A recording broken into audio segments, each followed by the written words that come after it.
informed compromise in the context of doing embedded UI development is it's the challenge that you face when you're downstreaming a design from a design team, UI graphics, and user experience, and that's kind of landing into a software development environment, and there's an execution that has to take place. And in that context, there may be changes that have to be made. There may be compromises that have to be, sort of put forward.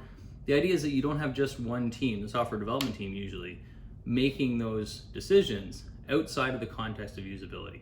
What you really want is you want the constraints, what's forcing that compromise to be made, to bubble up so that the design team has the ability to engage and make alternative presentations and proposals that may not compromise the user experience in the same way that the design or the software development team will.